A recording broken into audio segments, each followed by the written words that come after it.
Imaginez un Superman enfant, mauvais, machiavélique et un film d'horreur. Bonjour à tous, vous avez compris, aujourd'hui on va parler de Brightburn, l'enfant du mal. Je sais, c'est un film sorti en juin de cette année. Mais voilà, je l'ai rattrapé. J'étais passé à côté, enfin passé à côté, j'en ai entendu parler quand il est sorti. Mais voilà, je suis passé à côté et je ne l'avais pas vu. Et je viens de le voir. C'est un film qui est produit par James Gunn. Alors James Gunn, qui travaille pour Marvel avec les Gardiens de la Galaxie. Et on va le retrouver en tant que réal du nouveau Suicide Squad, espérant qu'il soit mieux que la version Suicide Squad qu'on a eue, qui était très très mauvaise. Hein, bon, on va pas revenir dessus. Et c'est écrit par son cousin et son frère, qui sont Matt et Brian Gunn. Et c'est réalisé par un certain David Yarovesky. Alors, personnellement, je ne connaissais pas. Voilà. Alors, j'ai regardé un peu ce qu'il a fait sur Internet. Pareil, je ne connais pas les films qu'il a fait. Si quelqu'un connaît, bah, dites-le moi en commentaire. Dans lequel on peut retrouver Elizabeth Banks, qu'on a vu également dans la trilogie Spider-Man de Sam Raimi, et Hunger Games. On peut retrouver également David Dunman, qu'on a vu dans le très bon Power Rangers, le film. Je sais, personne ne l'aime. Moi, si. Ça, hein, vous me connaissez. Et le jeune Jackson Dunn, qui a le rôle du mauvais Superman. Enfin, Superman. De quoi voulez nous parler ce Brightburn, l'enfant du mal? Alors, on va suivre l'évolution en fait de Brian Breyer, qui va venir dans une ferme avec ses parents Tori et Cal Breyer, qui ont découvert un vaisseau quelques années auparavant, où bah, ce petit bébé était posé. Le rapporteur que Superman est fait. C'est pas le seul d'ailleurs. À l'adolescence, Brian va se découvrir des super pouvoirs et va tout doucement chavirer vers le côté obscur, qui vont le conduire à des meurtres et vouloir contrôler le monde. Alors, ce Brightburn, qu'est-ce que ça donne? Eh bien, c'était génial. Là, on a enfin un film qui casse ensemble les codes de films de super-héros et qui casse les codes hollywoodiens. Ne vous inquiétez pas, je vais approfondir le sujet. Alors déjà, c'est pas un film à mettre entre les mains des gosses. Hein. C'est violent, c'est très très glauque.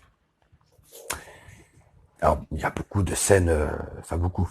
Il y a pas mal de scènes très gore, enfin gore. Je me comprends. C'est pas du Hostel ou du Saw, hein, qu'on s'entend bien là-dessus. Et voilà, moi, les films où il y a des gosses qui sont mauvais, ça me fait dur flipper. Voilà, je sais pas pourquoi. Ça m'a d'ailleurs fait penser au Village des damnés, qui était très bon d'ailleurs. Mais voilà, moi, quand il y a un gosse qui est méchant comme je sais pas pourquoi, ça me fait flipper.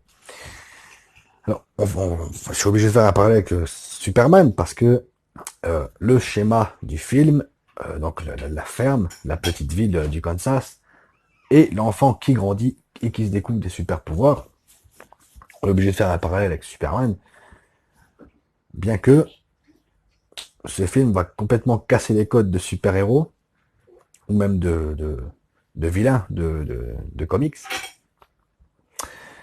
parce que là on a affaire à un être extraterrestre qui veut dominer le monde.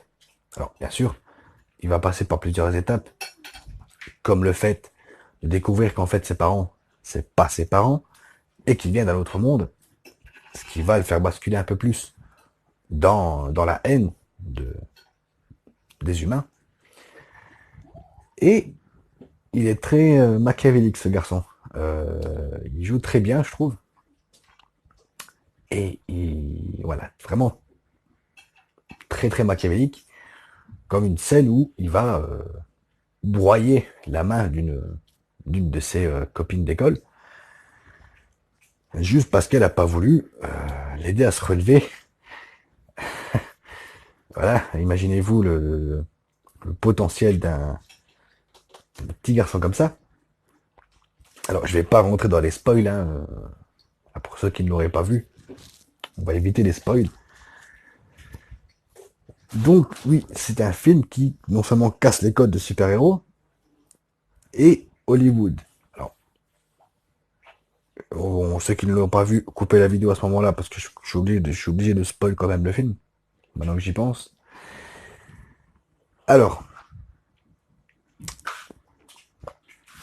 généralement à Hollywood, euh, c'est le gentil qui gagne. Voilà, c'est comme ça.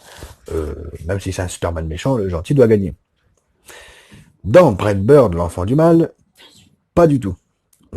Donc on a une scène de fin magistrale où Brian va tuer ses parents, son oncle, et là on a vraiment une fin qui non seulement ouvre à une suite potentielle, mais bon, le film a coûté 6 millions, il en a rapporté 31, pour moi c'est un succès, mais bon, chez Hollywood c'est un semi-échec. Hein. Comme on se dit que maintenant on parle des... Pour qu'un film marche, il faut qu'il fasse 100 millions d'entrées. Bon bref, j'espère qu'il va s'entraîner avec la vidéo.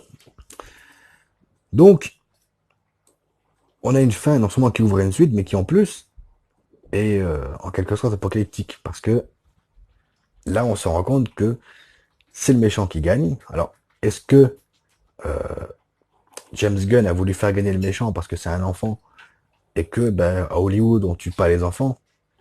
Je ne sais pas. Bien qu'il y a pas mal de films qui font tuer des enfants. Mais je pense plutôt que James Gunn voulait faire une espèce de Justice League dark. Mais voilà. Pour en revenir au film, euh, alors non seulement c'est jouissif d'une part, parce que alors il n'y a pas beaucoup d'action, c'est vraiment le côté psychologique qui va prendre. Alors la psychologie de l'enfant également, qui va se rendre compte qu'en plus de ses pouvoirs, ben, il peut non seulement dominer le monde, mais il est invincible. Euh, alors on fait toujours un rapprochement à Superman, dans le sens où c'est une espèce de kryptonite qui peut le tuer, donc dans ce cas-là, pour lui, c'est son vaisseau. Mais je crois que pour Superman aussi, mais je ne pense pas, vous me direz dans les commentaires si dans les comics c'est comme ça. Merci les chats. Et donc voilà, c'est un gosse machiavélique comme ça me fait flipper. Je sais plus rien. Mais c'est un film qui reste très très bon, qu'il faut voir absolument. Je crois qu'il sort en Blu-ray dans le 30 octobre, il me semble, si mes souvenirs sont bons. Donc vous pouvez être sûr que ça va être dans la collection là. Donc, voilà, c'est un film qui est très très bon. Alors bien sûr je ne m'étends pas sur le sujet parce que ça fait un moment qu'il est sorti. Je pense que d'autres vidéastes en ont parlé avec plein de spoils. Voilà. J'ai voulu faire cette petite vidéo pour bah, dire qu'en fait ce film, personnellement je m'attendais pas à grand chose. Je m'attendais même à pas aimer. Parce que voilà, vous me connaissez, j'adore les comics, j'adore les films Marvel. Un peu moins les films d'ici de nos jours, mais bon, ça, c'est une autre histoire. Mais c'est vrai que le concept était pas mal. Le concept, quand j'ai appris que ce film était fait, parce qu'il a été tourné dans le plus grand des secrets, au jour d'aujourd'hui ça paraît un peu bizarre, mais c'est comme ça. Et quand il est sorti, qu'on a vu les premières bandes annonces, le concept me plaisait d'un Superman méchant. Mais là, après avoir vu le film, c'est grandiose. En plus, les effets spéciaux sont très bien gérés.